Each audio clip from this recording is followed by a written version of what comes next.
Queridos amigos, um pouco do açaí no piqui.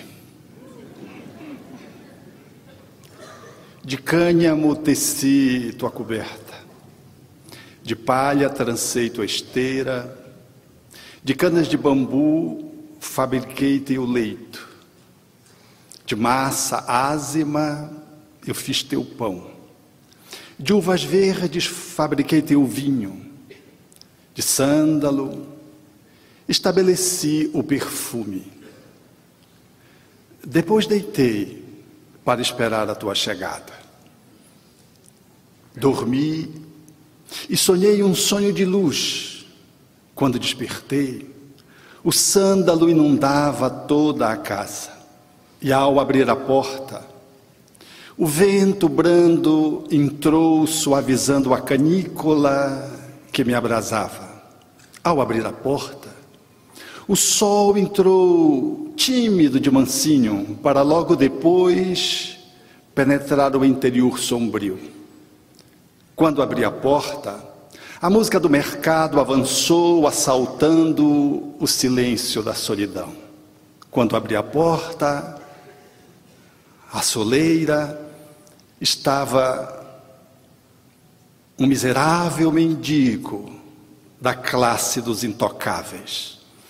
Surpreendido, constrangido, o rejeitei. Lá estava o pão, o vinho sobre a mesa, a esteira, o perfume, tudo estava pronto para o ilustre visitante. Mas à minha frente estava o miserável homem do qual não se podia se aproximar. Ousei com ele utilizar todos os recursos, mas fiquei pensando, hesitante, o que faria o meu Senhor se tivesse no meu lugar? O vento brando bafejou-me a mente, a luz clareou-me a alma e a música devolveu-me a recordação dos ensinamentos dele. Abaixei-me, tomei-o nos braços, levei-o para o interior da minha casa, banhei-o, vesti-o, com um pão eu o alimentei. Depois, desejei fazer algo mais, perfumei-o. E lembrando do meu ilustre visitante, se estivesse no meu lugar, ousei fazer mais algo ainda. Abracei-o, e ao abraçá-lo, 2 lágrimas rolaram da face suave que se transformavam naquele olhar cuja paisagem evocava olhos puros e sublimes dos imortais. Aquelas mãos, antes ásperas e encardidas, se transformaram no mais límpido dos cristais. Sua roupa encardida transmutou-se numa túnica de brancura ímpar. Olhei-o expectante e duvidei dos meus olhos. Eu estava diante de alguém que deflorava a minha alma. Ele contemplou-me e apenas sorriu. Descobri, na sua voz sem palavras, que eu estava diante do meu Senhor. Curvei a cabeça, num gesto de genuflexão da alma, e a partir daí, nunca mais rejeitei aqueles que batem à porta da minha casa. Acolho-os e ao acolhê-los, relembro a face delicada e suave do amigo doce, o ilustre visitante e permanente da minha casa. É a fala versificada de Rabindranath Tagore, que propõe mediante os símbolos da poesia, o ato do encontro ou do reencontro com o divino, ali representado pelos mestres dos mestres, Jesus. Dentro da sua cultura indiana, evocando a casta daqueles que estão abaixo da linha da miséria, os intocáveis.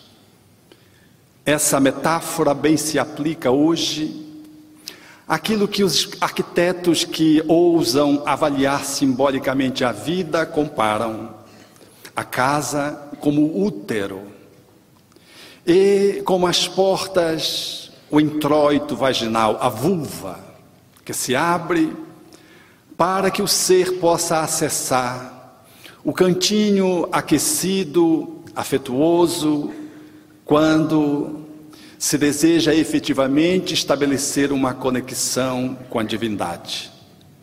Efetivamente, a casa, ela bem representa, sim, o útero, esse espaço sagrado, que fala da nossa transcendência e ao mesmo tempo da nossa imanência. Quando nesses dias nós observamos a nossa sociedade hesitante ante a postura em face das tentativas reiteradas da legalização do aborto no nosso país, todos somos chamados a um reencontro com a figura de Jesus, que deve nos remeter a uma nova reconceituação da nossa relação uterina e com aquele que deve estar à soleira esperando um acolhimento. Efetivamente é mágico quando se depreende com a genitália masculina e feminina, quando o aparato reprodutor do homem e da mulher se colocam aos nossos olhos. Nós não temos como fugir da magia que entretece a vida nessa comunicação singular, que é o olhar da andrologia, da medicina materno-fetal, da obstetrícia, portanto, ao olhar da embriologia, da genética, da biologia evolutiva. É impossível poder entrever e delimitar os encantos com que o nosso corpo se revela, falando efetivamente de finalidades profundas, das quais hoje a academia apenas está tateando. Quando os 500, 200, 300 milhões de espermatozoides são expulsos numa atitude incrível em que a natureza faz esse movimento de prospecção do interior do ser humano masculino, para que ele se lance como algo que voa, ou que corre, ou que nada, e depositado no interior da vagina, compondo o lago seminal. E ali posto, nós já temos aí a magia que é desses pequeninos seres que nós não conseguimos enxergar a olho nu, porque eles são da ordem de 0,06 milímetros, portanto, imperceptíveis ao nosso olhar desarmado. Mas para chegar ali, há uma história de composição da formação através da espermatogênese, que avança vencendo dificuldades inúmeras, aparentemente intransponíveis, como por exemplo a acidez uretral masculina, mas as glândulas bulbo-ureterais, com a sua finalidade maiúscula, de quando da excitação sexual produzirem a sua secreção, e de forma alcalina, de modo a embalar a estrutura da uretra, a fim de que em o espermatozoide que não suporta a acidez, em passando pela uretra, ele não possa ser tão afetado, ao tempo em que esta mesma secreção vai lubrificando o pênis, para que o relacionamento sexual seja sutil, seja delicado, e não um encontro de brutalidade numa comunhão apenas corpórea. A sutileza com que a glândula bulbo-ureteral enseja ao pênis já fala dessa dança que é muito para além da sedução, da conquista. Ela avança para uma dança que permite o deslizamento do encontro de corpos que devem facultar, em última instância, o objetivo da fecundação, que logra ocultar o processo reencarnatório. E quando esses espermatozoides chegam na vagina, habitualmente ácida, inviável para a sua sobrevivência, lá está o muco do canal cervical, do útero, estabelecendo-se de uma forma quantitativa, produtiva, naquele período em que a mulher está fértil. Aquele muco desce e cria uma ambientação favorável, quebrando a acidez que está estabelecida na vagina, para que aqueles milhões de espermatozoides possam lograr estabelecer a sobrevivência de uma parte deles. A viagem através do canal, que serve como uma peneira seletiva, mecanicamente, de uma certa forma, obstruindo aquilo que poderia acessar para o útero para promover infecções. É o processo natural com que a genitália feminina, o aparelho reprodutor feminil, estabelece para triar quem deve entrar no espaço sagrado, no templo que é o útero. Assim, os espermatozoides naquele pequeno canal, o canal cervical, eles fazem o seu processo de nado, ou de correria, se vocês preferirem, até acessar a câmara uterina, e lá em cima tem duas entradas. O que faz o espermatozoide se dirigir exatamente para a trompa de Falópio, que detém o óvulo, com que a natureza dotou a condição humana, de tal modo que esses espermatozoides pudessem ficar inteligentes entre aqueles que vão numa velocidade de um velocista de 100 metros rasos, de causar inveja, porque o seu percurso da sua caminhada é de tal modo que ele supera, às vezes 16, às vezes 20 centímetros no espaço de 2 horas, para que, após o ato, o processo da fecundação possa se estabelecer. Lá, chegando no introito da trompa de Falópio, dentro do útero, eles vão ficar esperando, como se fossem Romeus em busca de Julieta, aquela que deverá recepcioná-lo, para um grande encontro da dança amorosa das células. É que a cada 28 dias, no processo da ovulação que se estabelece ao longo de toda uma vida, de uma mulher que desde o seu processo de gestação, intrauterinamente, proporciona a produção de 2 milhões de óvulos. E quando ela chega na puberdade, ela tem uma cota que lhe dá a condição de ovular a cada 28 dias, por um período da menarca à menopausa, estabelecendo a maturação de muitos óvulos, entre os quais apenas um, habitualmente, será captado pelas franjas da trompa de Falópio. É nessa circunstância que os espermatozoides estão ali menos de 1% daqueles que começaram a caminhada. A grande viagem, e a trompa de Falópio, ao recepcionar o óvulo, que é absolutamente mecânico, ele não tem como se locomover, ele, ao ser capturado pelas fímbrias como se fosse uma mão, que delicadamente o toca, ele agora, mediante os batimentos ciliares e a secreção da tuba, ele vai sendo levado como numa esteira rolante, e mais ou menos no terço distal da trompa encontra-se a multiplicidade dos espermatozoides que conseguiram ali chegar, e aquele óvulo, num processo de comunicação hormonal e química e espiritual que a medicina, a embriologia ainda não consegue contemplar. Há, portanto, uma comunicação sutil que está para além dos hormônios e da química, porque daqueles 100, 200 que conseguem se aproximar do óvulo para romper as diversas camadas, até que um possa fecundá-lo, e apenas um, nós vamos encontrar o mistério que ainda hoje se estabelece na academia. Por que aquele óvulo ensejou ser captado pela trompa de Falópio, daqueles inúmeros que estavam no processo de amadurecimento. Por que esse não aquele lá no ovário? E por que este espermatozoide e não o outro? Pressupõe-se que o espermatozoide que venceu a corrida, que conseguiu a graça do encontro, que conseguiu abraçar a Julieta, o Romeu, ele deve ser o mais forte, o mais apto, o mais capaz. Lê do engano. Às vezes o espermatozoide traz uma carga genética alterada.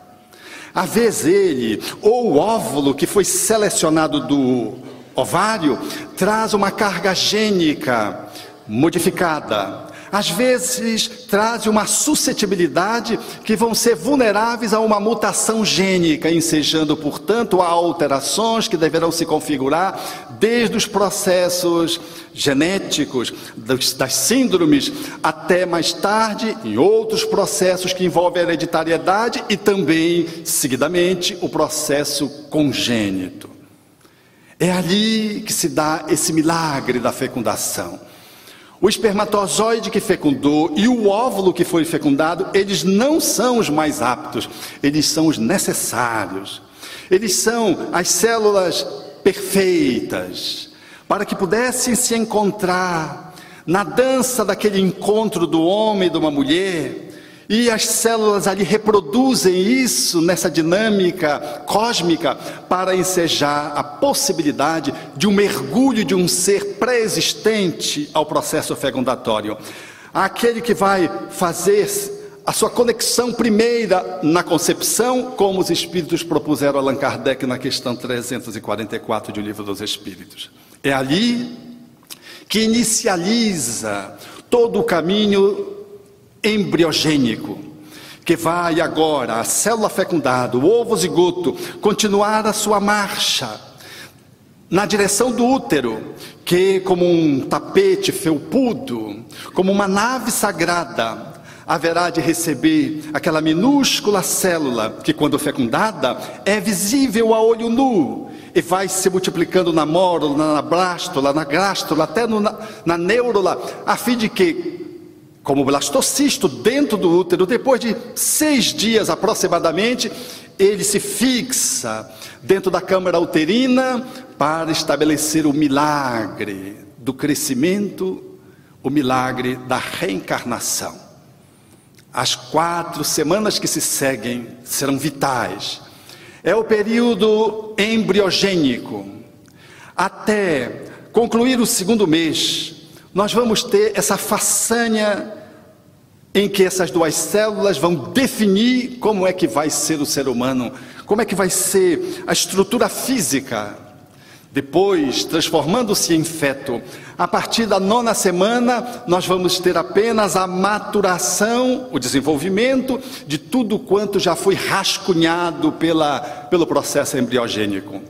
É nessa circunstância que nós vamos definir e entrever claramente que o espírito, estando reencarnado, está vulnerável, está mais factível de poder ceder à reencarnação se desiste, ou está mais vulnerável ao psiquismo materno, também uma alteração hormonal tipo daquelas em que se enseja mecanismos hormonais para propiciar o processo do abortamento. Ele também está mais vulnerável às alterações sistêmicas do corpo, aos processos químicos das substâncias ingeridas. Ali podem surgir os efeitos teratogênicos. É nessa circunstância que nós vamos ver a magia com que o ser vai se compondo. E esse processo que vai se alongando por 9 meses, desafia ainda hoje todas as ciências, que quando olham para o ser, à medida em que o ser se estabeleceu enquanto o processo de fecundação, discute-se, porque como o sistema nervoso ainda não está posto, são em início apenas as células que se multiplicam, até na composição da mórula, e ainda que se segue, não há sistema nervoso estabelecido, os folhetos ainda não estão estabelecidos, e portanto, não há como conceber a vida numa vertente mecanicista, materialista, ateísta, de olhar para o processo embriológico. E é nesse vão dos estudos acadêmicos que se dividem. Autores consagrados dizem que a vida está estabelecida no momento da concepção. E outros geneticistas, de um olhar mais materialista, tentam negar para igualar que a vida e a cidadania e o respeito à constituição do ser só vai se estabelecer quando o neuroblasto se compõe. Mas se consultarmos o geneticista do gabarito de Lerume, por exemplo, o pai da genética moderna, ele haveria de dizer de forma cabal: se um óvulo é fecundado por um espermatozoide, nós temos o zigoto, e o zigoto tem todas as informações de um ser adulto, geneticamente posto, ao ponto de se lhe poder dar uma carteira de identidade internacional. E se o meu aluno não sabe diferenciar uma célula ovo de um homem ou de um chimpanzé, na minha cadeira de citogenética, ele está reprovado. Portanto, nesse ponto que ainda hoje se debruçam os legisladores para tentar considerar se há ou não vida e se há ou não cidadania, que fica ao sabor do processo de modelo de conhecimento daqueles que lidam com a matéria do direito, ou na esfera da saúde e da genética, ou na esfera da ética das religiosidades. Por isso, vamos observar alguns dizerem que a vida só começa quando o sistema nervoso se põe. O outro, enquanto há o embrião, mesmo que haja sistema nervoso, não se pode considerar o ser como sendo um ser, só quando se configura no feto. E outros, mesmo sendo feto, em apresentando alterações graves do ponto de vista neurológico no Brasil, qual aconteceu em 2012, quando o Supremo legislou legalizando o aborto dos anencéfalos, é possível então promover o aborto de um anencéfalo em qualquer tempo da gravidez. E não tardará, se não nos movimentarmos de uma forma muito consciente e muito sistemática, de que se considere a necessidade de fazer o aborto eugênico se o ser apresentar alguma alteração em outra área que não seja o sistema nervoso, qual acontece na surdina, aqueles que descobrem que o filho não tem um braço, que não tem uma perna, ou que no estudo da miniocentese configure de que ele traz a síndrome de Down. Quantos hoje aguardam que a legislação caminhe nessa direção, que são fóruns de estabelecer conspiração contra a cidadania do ser, mais francamente colocada, abrindo espaço para que o aborto, sem nenhuma motivação outra, a não ser pelo simples desejo da mulher, possa ser consagrado no país como um aborto, como um fato legal, como uma atitude que tem o respaldo da legislação. Nós estamos vivendo esse momento culminante, difícil.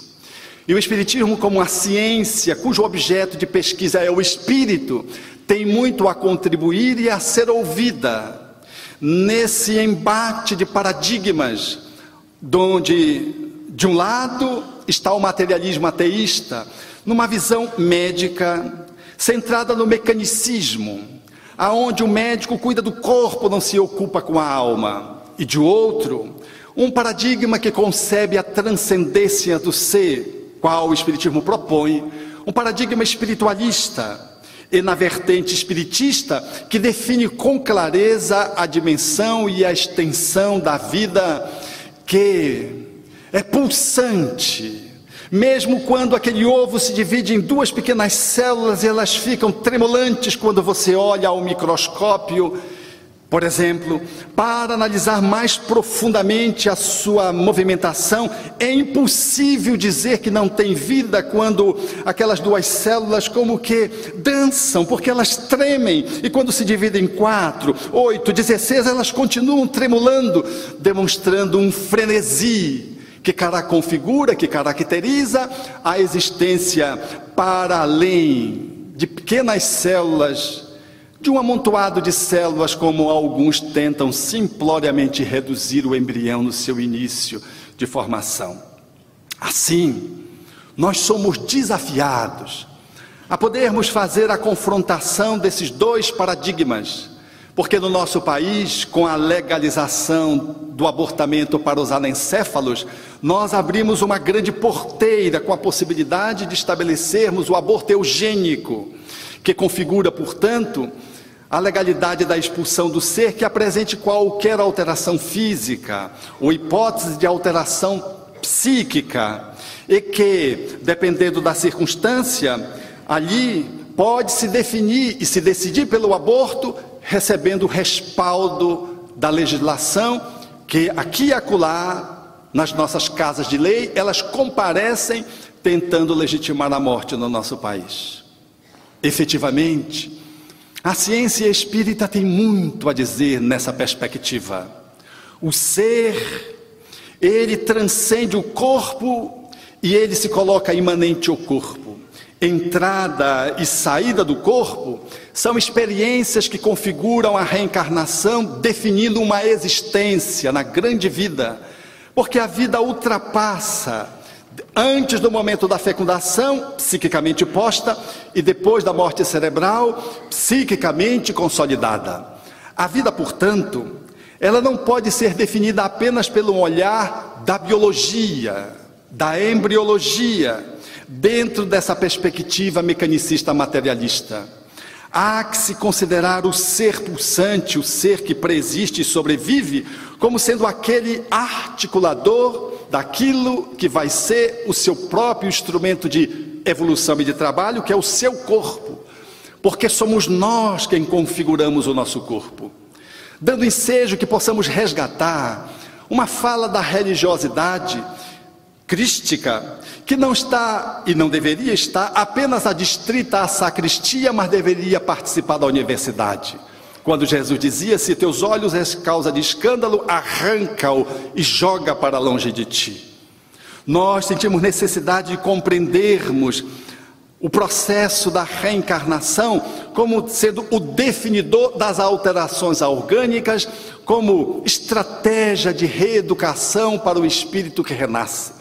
Subtrair isso é abortar o tratamento, abortando a vida biológica, porque a vida psíquica continuará inevitavelmente. Não obstante lesada, seu espírito não detém de recursos morais para poder lidar com aquele não, revolta-se, estabelece patologias obsessivas graves, fixando-se na mãe, no pai, naqueles que conspiraram contra ele na confluência do aborto, do qual ele foi vítima.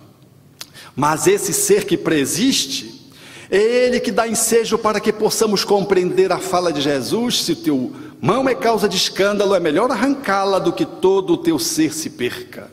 Vi outro dia, num paciente que vivia experiências difíceis no âmbito da sexualidade, e porque ele se defrontasse com a mesma, na necessidade de poder transpô-la, e não conseguisse numa das sessões, posto que esses conflitos estavam afetando a sua família, notadamente a sua relação de conjugalidade, ele me disse: eu planejo para mim vir cego, porque vindo cego eu não preciso consultar Facebook e ver as mulheres lindas que eu vejo.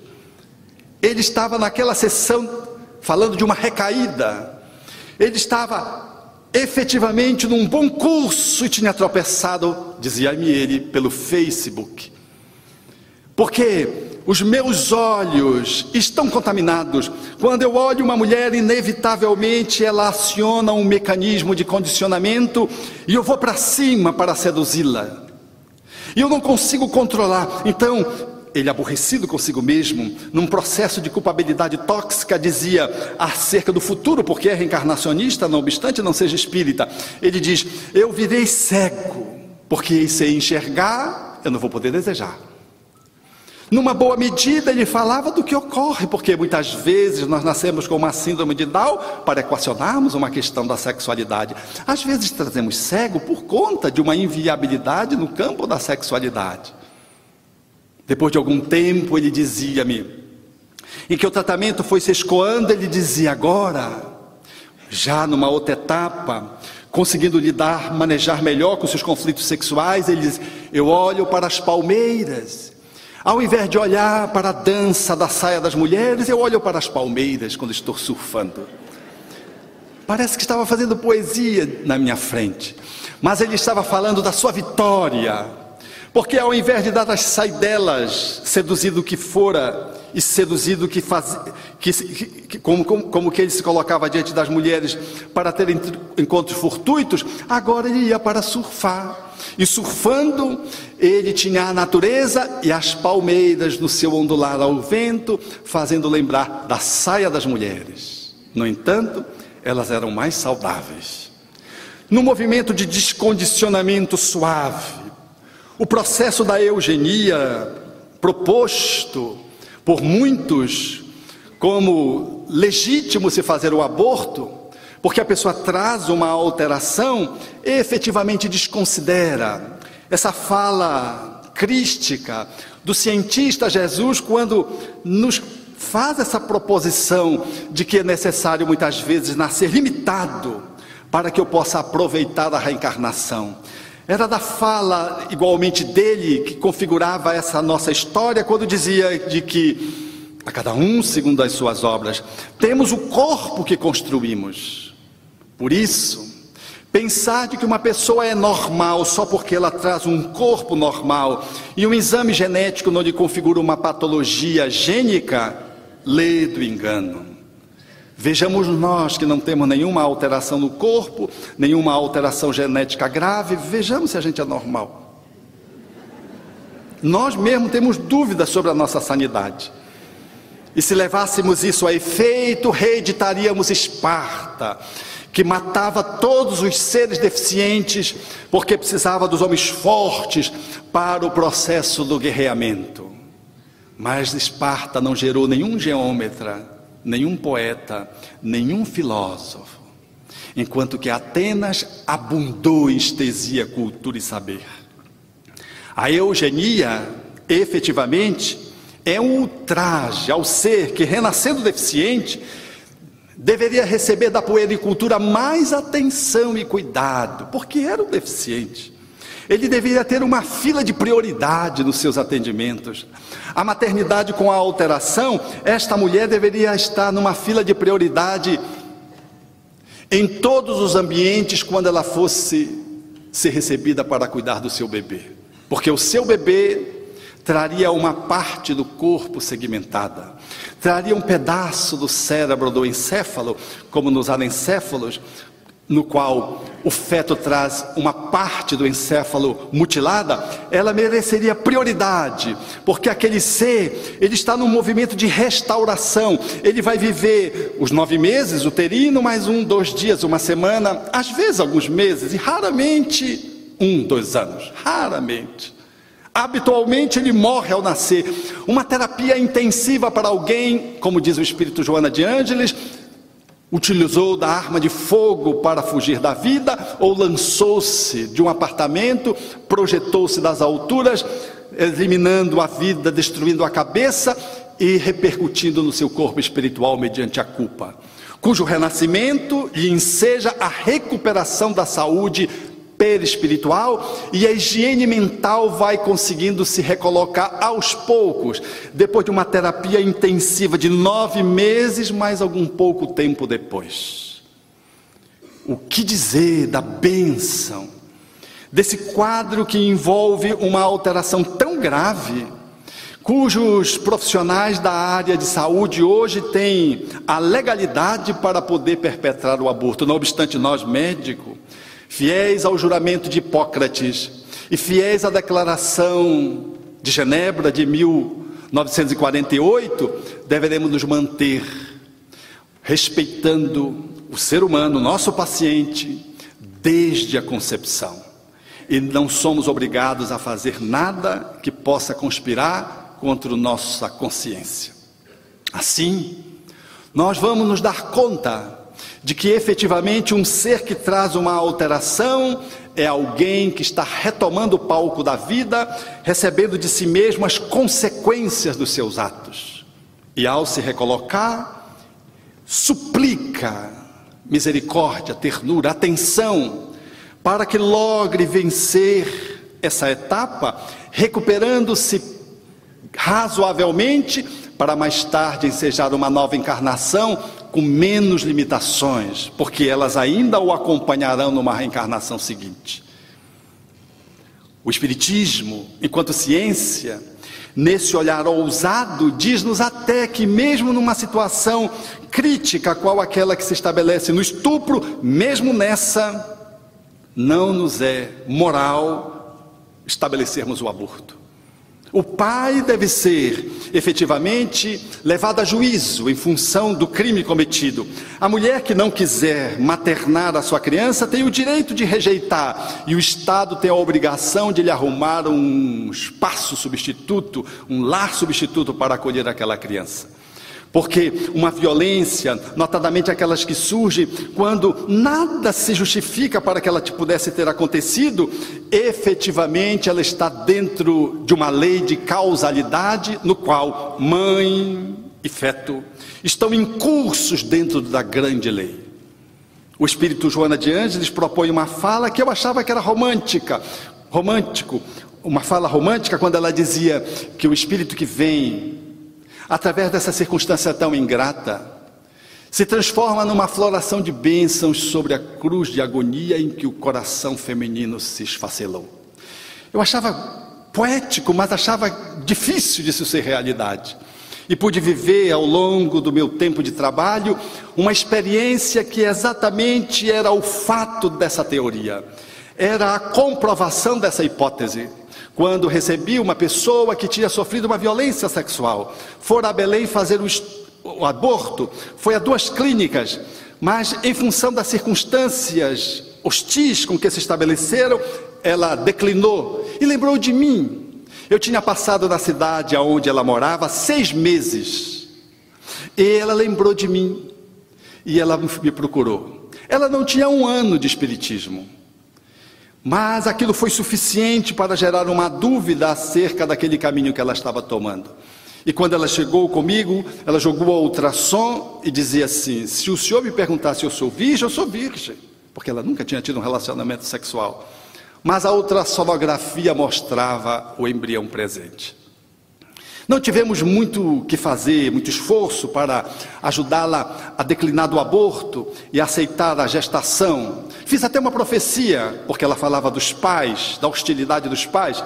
Eu disse: os avós talvez rejeitem no início, mas depois vai ser você que vai ter dificuldade de ser mãe, porque os avós sempre são abestalhados e interferem demasiadamente na atitude maternal. Isso se configurou, essa profecia. Ela aceitou ficar com a criança, enfrentou a família que quis matar o opressor, o violador. E quando a criança completou 7 para 8 anos, nesse período, ela me mandou uma foto da criança com os dizeres: obrigado por você ter contribuído para que esta foto um dia existisse, e assinou com o nome da criança. Outra feita, quando já agora a criança é um adulto, é um profissional, ela me encontrando em Belém, quando nós nos despedíamos, ela disse: o senhor sabe, todos os dias eu oro pelo Senhor. Aquilo me emocionou, porque ela havia me dito já o quão aquele filho era especial. Era a floração de bênçãos sobre a cruz de agonia em que o coração feminino tinha se esfacelado. Ela consociou-se, teve outros filhos, e aquela criança compôs o lar, e foi tudo de bom, e o é até hoje, ao ponto dela manter fidelidade à gratidão, orando por mim, que foi um instrumento apenas para que ela pudesse sedimentar a gestação e levar a termo uma gestação que fora resultado de um estupro. O Espiritismo, portanto, não abre mão de manter a rigidez do útero quando guarda um ser que está ali sendo posto, salvo apenas numa circunstância que cada vez mais se torna excepcional. É quando o feto coloca em risco, ou o embrião, a vida da mãe. Por exemplo, numa gravidez ectópica, na trompa de Falópio, é necessário intervir, porque vai morrer o feto e vai morrer a mãe. Em algumas outras circunstâncias médicas, onde a mãe, diante de um parecer de equipe médica, pode declinar da gestação para resguardar a sua vida. Mas hoje, com o avanço da medicina, quase sempre a interrupção da gravidez causa mais perigo à saúde da mãe do que levar a gestação a termo. Mas a mãe pode optar. Como pode optar para correr o risco, mesmo assegurando o seu bebê. Eu vivi uma experiência dessa, em que uma mãe não queria efetivamente fazer a interrupção da gravidez em função de uma escolha pelo bebê e não por si. Mas o que se tem que avaliar é se ela não quer estar fugindo da vida. Porque isso é uma forma silenciosa de declinar da existência, num pseudo-amor à criança. Mas às vezes é amor mesmo. Eu tenho uma amiga que tem muitos filhos, tem mais de 10 filhos. 4 foram cesarianas. E quando ela estava na 4ª cesariana, ela me telefonou e disse: o médico quer fazer a ligadura de trompa, tu achas que eu devo fazer? E se tiver mais um? Eu digo: olha, se tiver mais um é violência divina, porque ela já tinha 9 filhos com aquele que ela estava gestando. 4 eram consanguíneos. Eu disse: você quer deixar o seu esposo viúvo com 9 crianças? Isso é uma crueldade com o seu esposo. Então aceite. Ela estava em dúvida se laqueava ou não laqueava a trompa, em função de que era o mesmo médico que vinha acompanhando a gestação, e postulou que era necessário fazer, inviabilizar uma 5ª gestação. Ainda assim, hoje ela tem 11 filhos. 4, aqueles 4 continuaram, né, do útero, não teve mais nenhum uterino, mas extrauterinamente ela teve mais. Portanto, na circunstância do aborto terapêutico, nessa circunstância do chamado aborto necessário, uma circunstância legal, em que você opta pela sua vida no estado de necessidade, na linguagem do direito, só nessa circunstância você pode fazer a escolha pelo aborto quando a vida do outro coloca em risco a sua. Mas ainda assim, se por amor você decidir por correr o risco, é devotamento, é renúncia, e você tem a chancela divina. E não poucas vezes, mãe e filho ultrapassam o perigo e sobrevivem ambos. Por isso, o Espiritismo é frontalmente a favor da vida, da cidadania, da criança que é concebida, alinhado com o projeto do nascituro, que ainda corre nas nossas casas de lei, aqui e acolá, sendo boicotado. Em que nesse projeto se consagra o direito de cidadania, de constituição e de dignidade a qualquer ser que esteja dentro do ventre materno. A proposição espírita, portanto, é de um hino de louvor à existência, para que a vida, em sendo consagrada desde o berço, ela não possa ser profanada quando estamos às vascas da morte, num processo de doença incurável, e aonde se estabelece uma eutanásia ativa, com a pretensão de ajudar alguém olhando apenas para o corpo e não olhando para a alma. Quantas patologias médicas e psicológicas e espirituais decorrem do aborto silencioso que se estabelece no cotidiano. Quantas mães hoje tentam engravidar, mas a atonia de um útero, a incontinência cervical uterina, processos de endometriose, alterações hormonais, quantas circunstâncias de alteração genética do seu aparelho lhe inviabilizam a gestação, e o desejo de ser mãe rematriza a saúde que ali está comprometida em função de um abortamento de outrora. Enquanto a indústria do crime, porque nos Estados Unidos a indústria do aborto é a 4ª na captação de recursos, ela ronda o nosso país para que, institucionalizado, as clínicas legalizadas para o abortamento, elas vicegerão economicamente.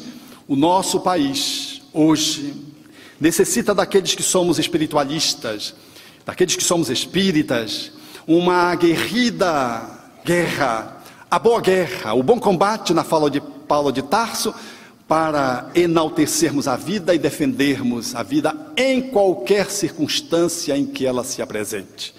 E assim, darmos ensejo de que o útero não se transforme num campo de concentração e continue sendo o espaço sagrado, que até hoje, quando você tem crise, você se encolhe querendo voltar para o útero, porque foi o espaço de maior proteção que você recebeu quando estava no claustro da sua mãe.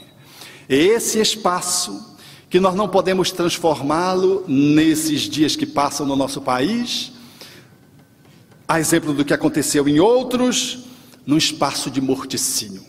O nosso compromisso com a vida é muito mais do que dizer não ao aborto, é sim à vida. E fazermos um movimento proativo, nos engajando nas ONGs, nas atividades de educação da escola, nos espaços de discussão no seio público, na administração privada ou pública, com ações efetivas, através das exames ou não, nos centros espíritas ou nos centros comunitários, propondo e estabelecendo o louvor à vida no reconhecimento de que a mãe precisa ter os seus direitos assegurados, tanto quanto o bebê, e surgindo a educação da sexualidade, o planejamento familiar como um direito que todo cidadão, ao ser concebido, tem. O direito, mesmo antes de ser planejado, o direito de poder viver dentro do útero, estabelecer todo o processo de vida intrauterina, o direito ao parto, o direito que a mãe e o feto têm de viver um puerpério, o direito, portanto, de que a família possa se organizar dentro de um planejamento e não dentro de um controle da natalidade que usa o aborto como instrumento de de fazer planejamento familiar, que é medida estatal, que está na contramão do livre-arbítrio das pessoas que podem e devem estabelecer o seu planejamento familiar. Assim, caríssimos amigos, talvez hoje possamos entrever o nosso encontro com Jesus na parábola, quando ele diz que os pequeninos, quando fosse atendido, era ele mesmo que estava atendido. E vai configurando todas as situações de aprisionamento, de desqualificação do ser, do prisioneiro, ao que tem fome, ao que tem sede, ao desnudo, ao doente. Nós teríamos nos dias de hoje, efetivamente, a necessidade de reencontrar Jesus, não na esteira de uma perspectiva visionária e fantasiosa descendo por sobre as nuvens, não no encontro pretendido no estado de transe mediúnico ou durante o sono, não num processo de comunhão com Ele, espírito a espírito. Nós somos chamados, à luz do pensamento espírita, a reencontrá-lo através desses pequenos que surgem dentro do útero e que clamam universalmente quando se sentem ameaçados sem poder constituir um advogado. Notadamente aqueles que são de classe desfavorável, que é um pária, porque não tem um pedaço do cérebro, não tem um braço, porque tem uma síndrome, ou simplesmente porque ele é um a mais numa prole numerosa. É necessário dizermos sim, porque nós não sabemos quem vem a ele. Para concluir, como aconteceu com Dona Ana no interior da Bahia, que depois de ter 12 gestações, achou que estava com barriga d'água e procurou o médico, e o médico disse: mas Dona Ana, a senhora nessa idade, já não lhe disse que os filhos, quando nascem assim, vêm destrambelhado? E a Dona Ana dizendo: mas não é barriga d'água? Aí o médico disse: não, Dona Ana, não é barriga d'água. Ela disse: não, mas não vão matar o meu filho não. Ele disse: não, não estou dizendo para matar seu filho. Era um médico consciencioso, lúcido, entre sério e sorridente. Ele ia conversando com a Dona Ana, e Dona Ana dizia, depois da argumentação dele, que já eram 12, ele disse: sim, e um tinha nascido com hidrocefalia.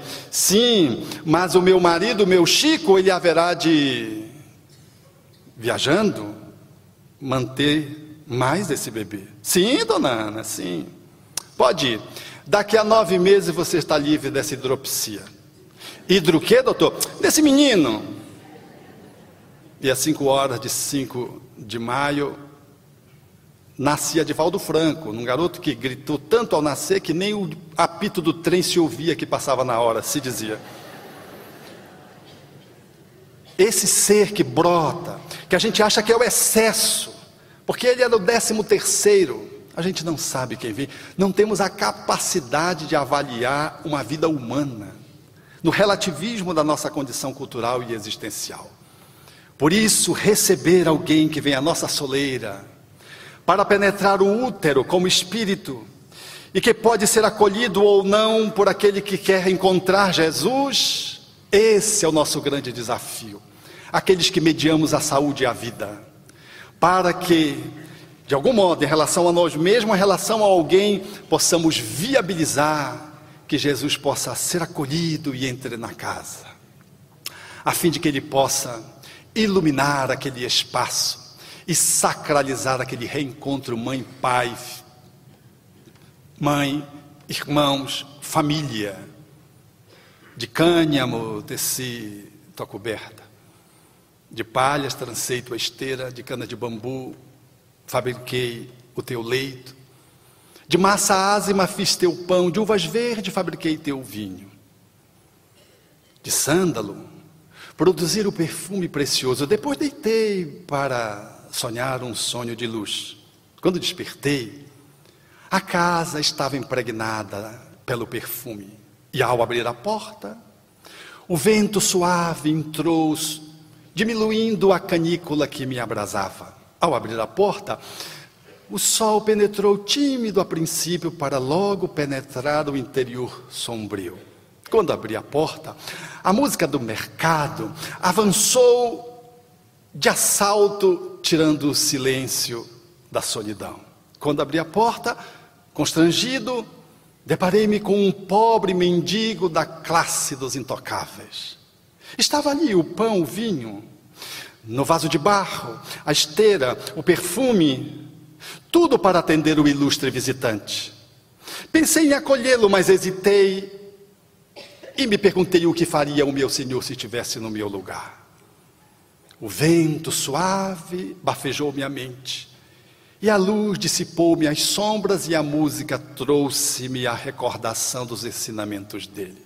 Agachei-me, tomei-o nos braços e levei para o interior da minha casa. Banhei-o, vesti-o, alimentei-o com o pão e o vinho. Depois desejei fazer algo mais, perfumei-o, e lembrando do meu mestre amado, desejei fazer algo mais ousado. Abracei-o, e ao abraçá-lo, 2 lágrimas correram dos olhos que brilharam, que traziam a beleza dos imortais. Suas mãos, antes ásperas e encardidas, se transformaram no mais límpido cristal. Sua roupa encardida transmutou-se numa túnica de alvura ímpar. Duvidei dos meus olhos, mas estava diante do meu Senhor. Ele não disse nada, apenas sorriu. Entendi no seu gesto e nas palavras do silêncio de que ele estava apenas me ensinando a acolher, como faço hoje, todos aqueles que batem à porta da minha casa. E ao recebê-los, recordo a imagem suave e doce do amigo permanente, o ilustre visitante da minha casa. Obrigado.